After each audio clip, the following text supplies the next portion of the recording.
Hi అండి, welcome back to our channel. ఈరోజు వచ్చేసి బురుగుల మిక్చర్ని మనం ఇంట్లోనే ఎంతో టేస్టీగా ఎలా చేసుకోవాలో ఈ వీడియోలో చూసేద్దాం. ముందుగా ఒక బాండీ పెట్టుకుని దీంట్లోకి 1 కప్పు వరకు బురుగులు వేసుకోవాలండి. వీటిని లో టు మీడియం ఫ్లేమ్లో పెట్టుకొని మంచిగా లోపల వరకు బాగా వేగేంత వరకు వేపుకోవాలి. ఇవి ఎంత నిదానంగా వేగితే అంత బాగా మనకు కరకరలాడుతూ బాగుంటాయండి. వీటిని 3 to 4 మినిట్స్ వరకు మనం ఇలా వేపుకుంటే మనకు క్రిస్పీగా అవుతాయండి. చేతితో ఇలా నలిపితే నలిగిపోవాలండి. ఈ విధంగా మనం బురుగుల్ని బాగా వేపుకున్న తర్వాత వీటిని పక్కన ఒక బౌల్లోకి తీసి పెట్టుకోవాలి.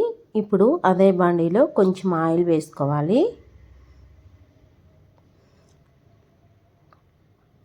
ఈ ఆయిల్ అనేది కాస్త వేడైన తర్వాత ఇప్పుడు ఒక పిరికెడమైన వేరుశనగకాయ పప్పులు వేసుకోవాలండి.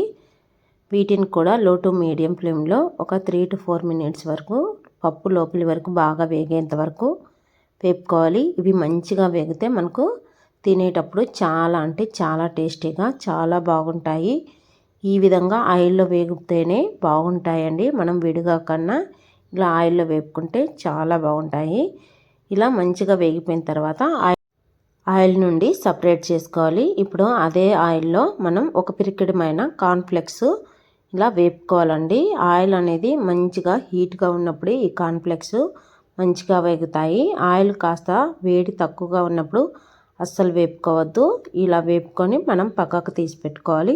ఇప్పుడు ముందుగా వేయించి పెట్టుకున్న బురుగుల్ని కూడా ఒక బౌల్లోకి వేసుకొని అదేవిధంగా కార్న్ఫ్లెక్స్ని కూడా నలిపి వేసుకోండి. ఇక్కడ ఈ కార్న్ఫ్లెక్స్ మీ దగ్గర లేకపోతే మనకు బొంగులు అవి కూడా ఉంటాయి కదండి, వాటినైనా నలిపి వేసుకోవచ్చు.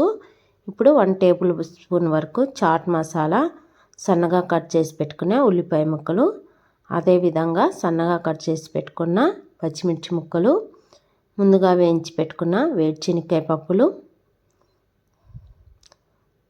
అదేవిధంగా సన్నగా కట్ చేసి పెట్టుకున్న టమాటా ముక్కలు కూడా వేసుకోవాలండి.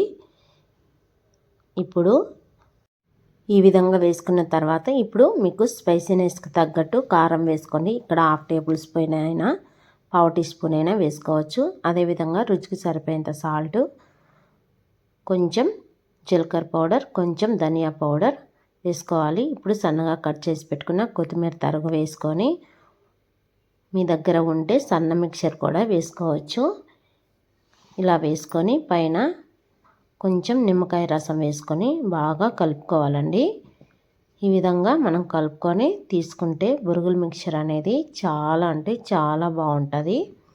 మరి ఈ రెసిపీ మీకు నచ్చినట్లయితే లైక్ చేయండి, షేర్ చేయండి. తప్పకుండా మన ఛానల్ని సబ్స్క్రైబ్ చేసుకోండి. ఎలా ఉందో కామెంట్ బాక్స్లో కామెంట్ పెట్టండి. ఖచ్చితంగా ట్రై చేయండి. మీకు చాలా అంటే చాలా ఇష్టంగా తింటారు.